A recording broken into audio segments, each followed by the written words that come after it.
Hi everybody, Joel from formerly RCmaxXUK, now YRC or Wyatt RC. Hope you're doing very, very well.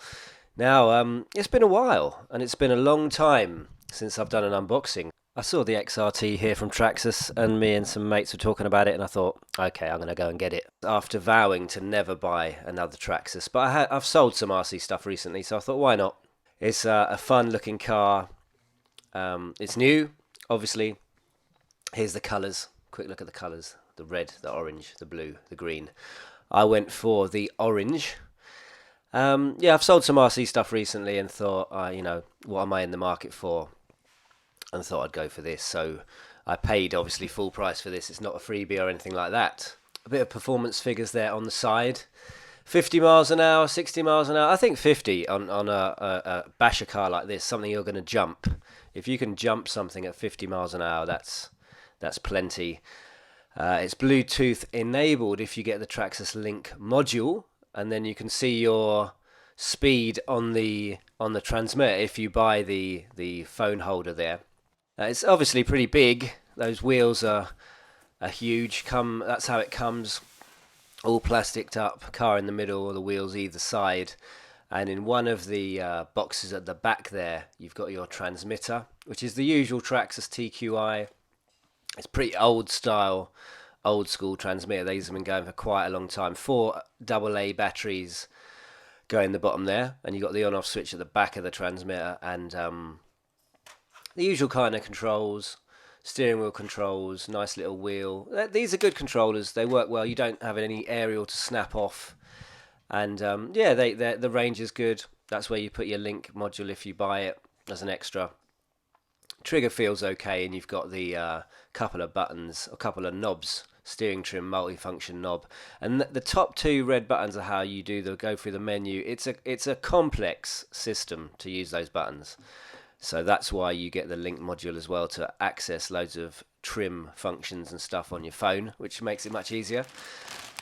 Wheels come in these 2 bags. You've got some nuts as well, the wheel nuts, and a wheel wrench in the bag as well, and some instructions on how to fit the wheels. They do have a directional style to them, and this is what else you get in the bag. You get some very simple tools, pretty cheap, simple tools those are. Your warranty card. You get some high-speed gearing. Now, a friend of mine did buy the truck, and he has used it with the high-speed gearing straight off, and he said it overheated a few times. So I would, as it says there, to be fair, in the instructions, I bet it says something like only use this in open or flat ground and stuff like that.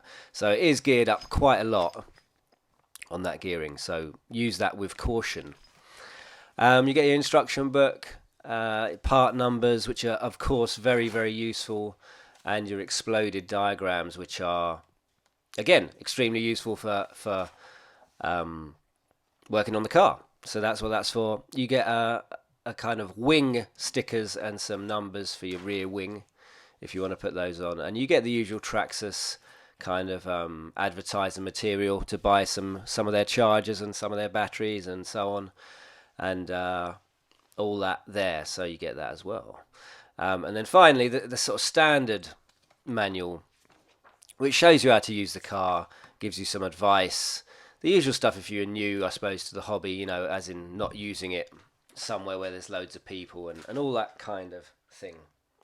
You get in there, which is useful to have, of course, and worth a little read through.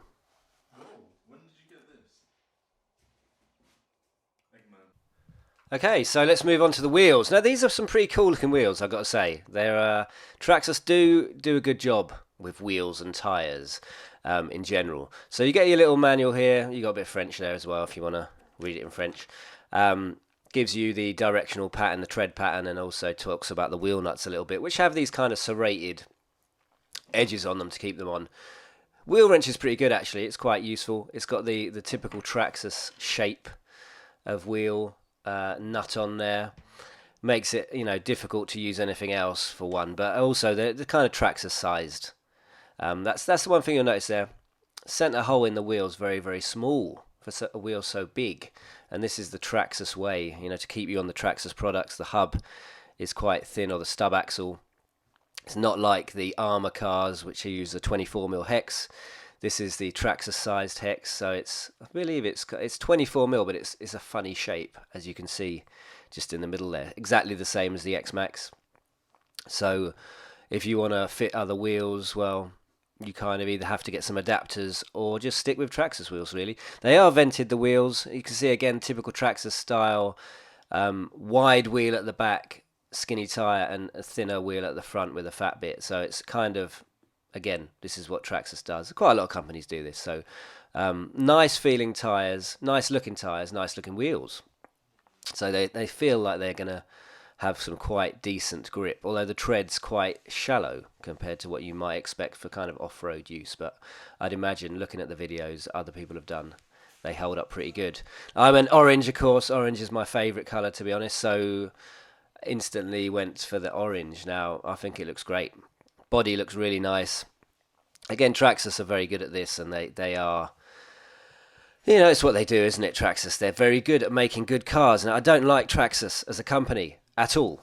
I don't like them. The reason I changed the channel name was actually under threat from TRAXXAS, because they didn't like that I was RCmaxxUK with 2 X's in RCmaxx. So they were threatening actually to sue. But anyway, I won't go into that. So I changed my name, or was forced to. But as I say, you know, credit where credit's due. I do not like TRAXXAS, but I like their cars often, so there you go. So moving on to the shocks, these are the usual TRAXXAS XMaxx style shocks. They look the same to me, but maybe slightly shorter. And again, the way the car's put together, you've got these captured pins everywhere, well, by a little screw there, and the head just captures that pin. So it's very easy to work on the car. One of the features of the XMaxx was how easy it was to work on it, and I like this setup. You've got the standard length links there that you can't adjust, plastic links. I think you can get get an upgrade or a change and modify those if you wanted to adjust your links and get some adjustability.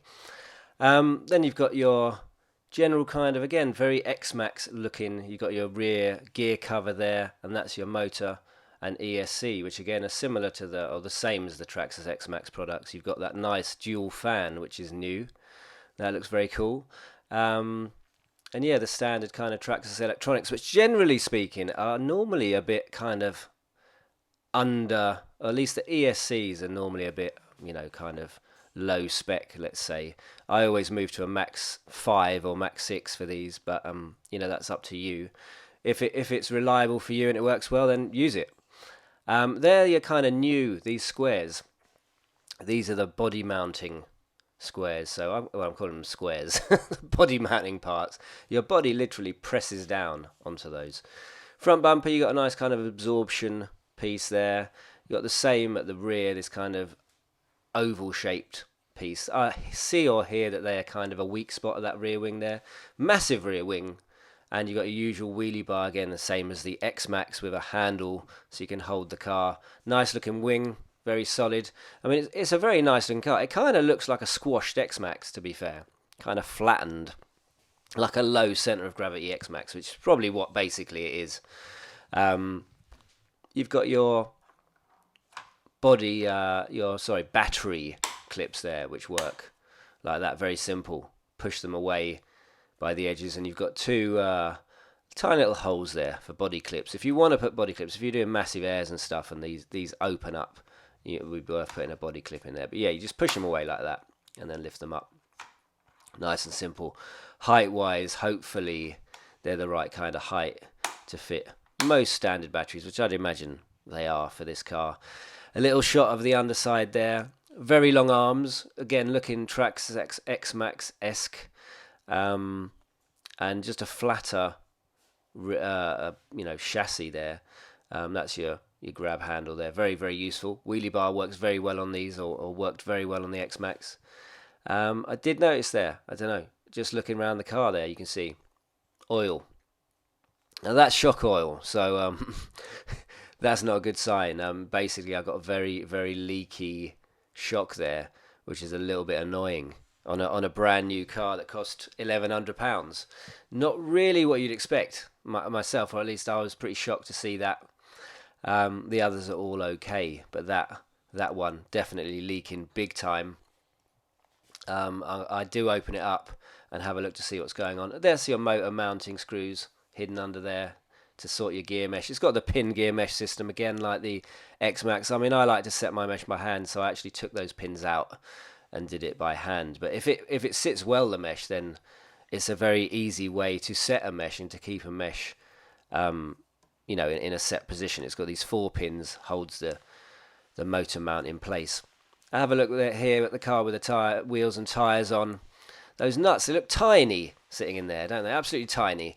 And they are tiny. So, but they do actually work quite well. I never had a problem with those, and they hold well. Very wide, low car. So I'd imagine, I mean, I'm thinking, and I think probably most people that buy this are thinking, you know, the XMaxx was likely, arguably the best of its type of car, the best jumper, most durable, most fun. But the issue it had, of course, was handling wasn't great. Being a bit of a high centre of gravity, you lose in the handling. And then, of course, Armour came out with their Kraton 8S, and it was this shape. So TRAXXAS have basically looked at that, I'd imagine, and sort of thought, okay, let's lower down the XMaxx, you know, make it handle a bit better, make it more stable for those that want that kind of thing. Of course, for some people that's boring. Stability is boring. I had a Kraton 8S and I didn't get on with it at all. Heavy metal chassis and all that kind of thing, bent. So I got rid of it pretty quick smart. But I thought I'd give this a go. TRAXXAS, I think, nailed it with the plastic. Everyone moans about plastic, but lightweight, and if it's constructed well, a bit like these body reinforcement pieces, plastic works exceptionally well in these areas, and it's lightweight. So yeah, you got a lot of screws here, which when I first looked at them, I thought, they pull through. On the old XMaxx, they pulled through the body, and you just ended up with these huge holes, and you had to reinforce the body very, very quickly, or you could break a body within one run quite easily. But here, TRAXXAS have been quite clever again, thought about it a bit, and all those screws go into these big plates, and you can't actually see any screws on the top side of the body, and you got this quite nice cage that goes up the back, and basically that's to stop these screws being pulled through. So clever, very clever there. And the way the body actually goes on, you got these vent holes, of course, as well. Again, just showing where the screws are, but you can't see them there. And you got this nice rear brace, top brace and rear brace, skid plate, of course, for when you do roof slides. And that rear brace is going to stop the back of the body getting pushed up. Although you got that huge wing there anyway, which will no doubt stop that. But putting the body on is as simple as sitting it on the car like that, and you just press it down. You just press it down. No body clips. Same at the back. Just press it down evenly, both sides. You've got those 4 squares that the body's actually pushing into and clipping into on the chassis. So very, very clever idea. You can't actually see them up there, but it's well, just extremely clever. Now, will it stay on in crashes is the issue, because the XMaxx body does come off big crashes, and the way it went on, you think, how the hell did that come off? But they came off quite often when you had a big hit. It's as simple as that. You just squeeze the tabs together, those tabs there, and then the body lifts off. So very good design. I like that. I think they've knocked it out of the park here with a very simple way to get a body on and off. It's great. I hate body clips. Of course, they're very, very small, really easy to lose, especially when you're out on the field. So brilliant just not to have them. I don't know why more manufacturers don't do this. Get rid of body clips. Nobody likes them. Okay, being a basher or a car, you're going to do a lot of jumping, a lot of crashing, a lot of big air, most likely, with a quick look at the shocks. Now, of course, I'm just focusing there to show you that leaky shock. I mean, the oil's absolutely pouring out of it, so, you know, literally, that's bad. But the shock action on the car, generally speaking, feels really good. So that's good, apart from that shock. Now, I'm going to have a look at it and show you what is actually going on with it. A little close-up of the tyres there as well to show you that tread. I quite like the tread on these wheels. I think that it's really nice wheel and tyre looking setup, actually really suits the car. Quick look here at how you actually get the shocks off. Very, very easy. Again, those captured pins. So you take the screw out of the top and the bottom, that little screw there. The only thing, of course, those screws are tiny. The heads on them are pretty small. So, you know, I don't like small-headed screws, easy to round off. But anyway, you got the small head screw, you got a little hole there, the top of the shock tower, the plastic tower, and you've got a hole at the bottom as well on the arm that you can poke through. So you basically take the screw out and then you can poke these pins out. You've got that one at the bottom, and then you've got the same at the top. It's just there, that's partially poked out, and I'll show you here now. You just poke it through with your tool and you can pull it out, and it literally is as easy as that. You take those out and then you can just pull the shock clean out, which is a very easy, isn't it? Very simple and very easy and very effective way to get them out. And it's easy on maintenance. The car's generally very easy to work on. But yeah, very, very leaky shock. Very unimpressed with that. But it's being sorted by the supplier that I got the car from. They're going to send me some bits in order for me to fix it myself.